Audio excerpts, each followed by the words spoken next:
دوستوں professor doctor Javed Iqbal کا نظریہ سنتے ہیں تاکہ آپ ڈیجا وو کو اور بہتر طریقے سے سمجھ سکیں۔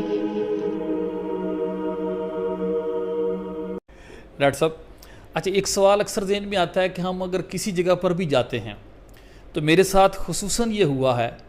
کہ جب میں وہاں جا کر بیٹھتا ہوں تو مجھے یہ محسوس ہوتا ہے کہ غالباً اس جگہ پر میں پہلے بھی آ چکا ہوں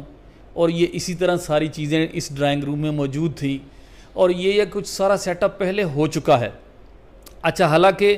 میں پہلی دفعہ اس گھر میں گیا ہوتا ہوں، لیکن مجھے فیل ایسا ہوتا ہے کہ اسی طرح وہ بندہ چائے لے کر آ رہا ہے، اسی کونے میں بیٹھا تھا، یہی صوفہ تھا، یہی سیٹ اپ تھا سارا۔ تو اس کے بارے میں آپ کا کیا خیال ہے اور یہ کیا چیز ہے؟ اس کا ذرا جواب دے دیجئے، بہت شکریہ ہوگا۔ شکریہ، بہت بہت شکریہ عمران صاحب، آپ بڑی محبت آپ کی، جب بھی آپ تشریف لاتے ہیں تو مجھے آنر دیتے ہیں۔ دیکھیں یہ جو بات ہے نا، یہ نئی بات نہیں ہے،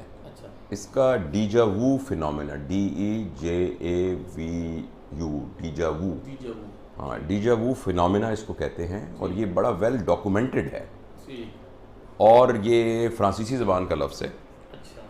جس کا ترجمہ آسان یہ ہے سین بیفور،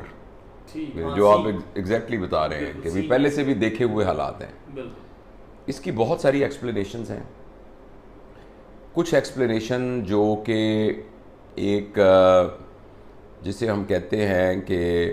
جو سنسکرت فلسفی کے اندر اور جو ویدانت فلسفی کے اندر تو یہ کہتے ہیں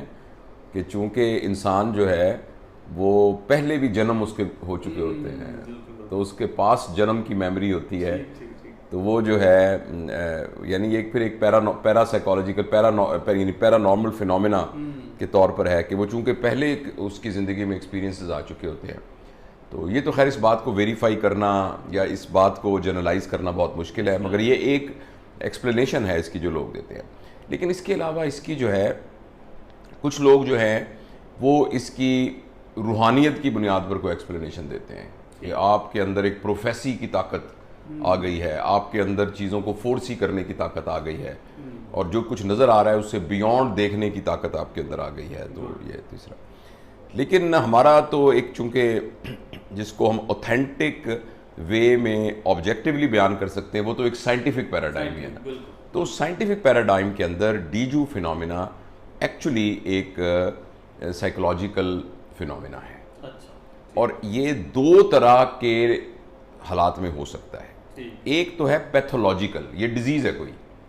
ہاں ڈیزیز کا مطلب یہ ہے کہ وہ لوگ جن کو ایپیلیپسی ہوتی ہے،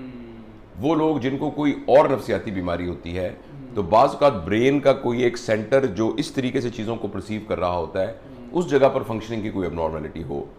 تو وہ پیتھولوجیکل ڈیجو فینومینا ہوتا ہے۔ مگر یہ بہت ریئر ہوتا ہے، جو آپ فرما رہے ہیں آپ کے ساتھ تجربہ، یہ ہیلدی لوگوں کو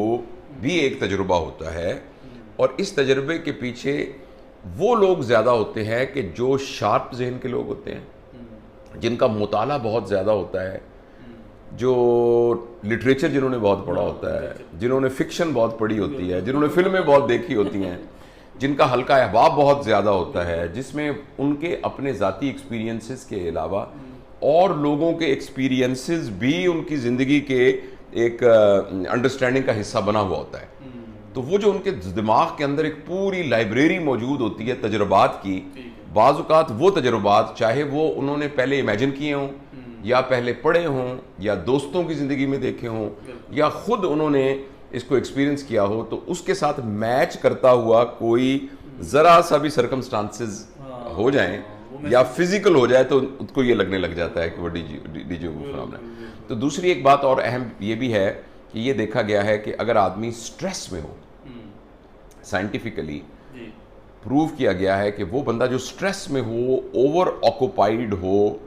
اور دماغ میں اس کے جو ہے وہ خیالات بہت زیادہ کمپلیکس وے میں سرکل کر رہے ہوں، پھر رہے ہوں، تو اس کو یہ فینومینا زیادہ ہوتا ہے۔ اچھا، اور جیسے جیسے ایج زیادہ ہونی شروع ہوتی ہے تو فینومینا کم ہونا شروع ہو جاتا ہے، یہ جو فینومینا تو یہ ہے، تو اس میں کوئی پریشانی کی بات نہیں ہے، تو یہ ایک ویل ڈاکومنٹڈ کم، ہاں کم ڈاکومنٹڈ ہے، کم ہونا شروع ہو جاتا ہے، پتہ نہیں، ہاں میرا خیال ہے کہ برین کا کچھ ہوتا ہوگا، مگر یہ تو یہ ہے، اس لیے اس میں کوئی پریشان ہونے کی بات نہیں ہے۔ تو آپ کے کیس میں چونکہ میں آپ کو پرسنلی جانتا ہوں، آپ کا ایکسپوجر بہت ہے, آپ کے دوست احباب بہت ہیں,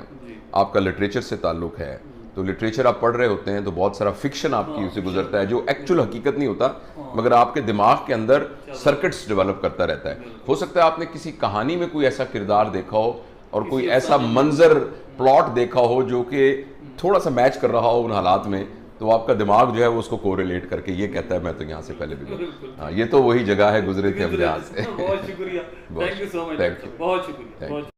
جی تو دوستوں, ڈیجا وو کو کم کرنے کے لیے زیادہ سے زیادہ کوشش کرنی ہوگی کہ اپنے تناؤ یعنی کہ سٹریس کو کم کیا جائے. مطالعات کی اطلاع ہے کہ جب انسان تناؤ کا شکار ہوتا ہے تو اسے ڈیجا وو زیادہ ہوتا ہے. اگر آپ کسی کام کے بوجھ کے بارے میں دباؤ کا شکار ہیں